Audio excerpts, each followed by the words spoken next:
Hey there, Sharon Horne-Ellstrom here. Welcome to day 1995 of What You Up To Now. Documenting the journey as I transition from the brick and mortar corporate world of business to the online world of business. And now what I'm working on both in the online and the offline world. I share that, I answer questions, I create a couple of pieces of content every day, one for my Supersize Your Business group and one for this year's annual challenge. I've been doing annual challenges for a long time, like for the majority of my life. And I just started doing them online and sharing them with other people in probably 2018. I think 2018 is the first time I got online and I shared them. Why? Because like everybody else, I was scared to do video prior to that.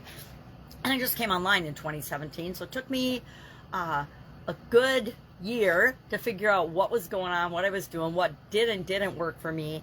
And even once I started to do annual challenge, I realized that I got sucked into the void of the online world and what doesn't work, and made a lot of the same mistakes that everybody makes when they come online. Or not everybody, but a lot of us make when we come online.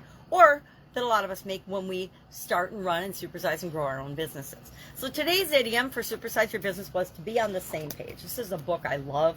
I discovered it after my sudden cardiac arrest. It's a workbook called the Excuse Me, Your Life is Waiting playbook. It goes along with the Excuse Me, Your Life is Waiting book, which is a terrific book that I read and discovered in my journey of trying to understand why I had a sudden cardiac arrest, which, you know, people outside of me could easily see that I was headed. I was like a train wreck heading for disaster health-wise, but I didn't see it, of course. And so that's one of the tools I use is this little workbook, and I give it to, it's a playbook, not a workbook, but I like the term playbook better than workbook, just like Lynn Grabhorn does, because if we think something's work, we don't necessarily want to do it. But if we think it's play and it's going to help us and benefit us, which this book definitely does, we do want to do it.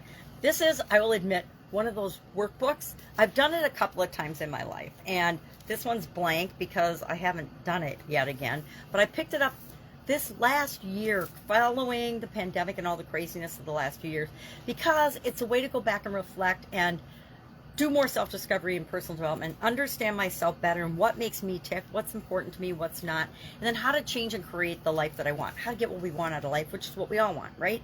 This year's challenge is the Get Your Goals annual challenge, and we're focusing on relationships this month.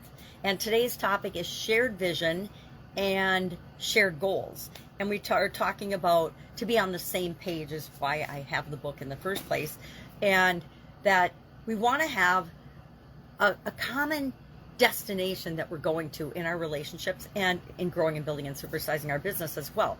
The more aligned we are, the more open, the better our communication with one another within our organization, within our relationships, because our businesses are based solely on relationships for the most part. How do we solve problems and serve other people and exchange value within and outside of our organization? That's what business is all about. That's what our relationships are all about. An exchange of value, right? I love you, you love me back. That's an exchange of value. So are we on the same page? Are we working toward the same things, the same vision, the same destination? And I shared, what are the benefits of having shared vision? What are the ways to nurture and increase a shared vision in our relationships? And then we're talking about, I think our action item today was just, do you have a shared vision for your relationships? Guess what? I thought I had a shared vision for some of my relationships in the past and came to realize through time that I did not, that we were not on the same page when it came to our a couple of our core values and our overall where we wanted the relationship to go. And that's when those relationships usually fall apart. So fun topics today, tough topics, because a lot of times we just go through the motions of our life and we're not actually engaged and involved in living it. And sometimes during our life that's okay, but sometimes we need and want more for our lives.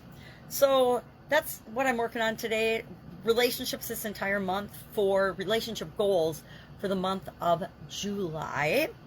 And just different topics this week. We've got a whole week of just different topics with respect to relationships. So if there's a topic somebody would like to see, I like to ask and say, hey, what do you want to talk about with respect to relationships? What's important to you with respect to achieving your relationship goals?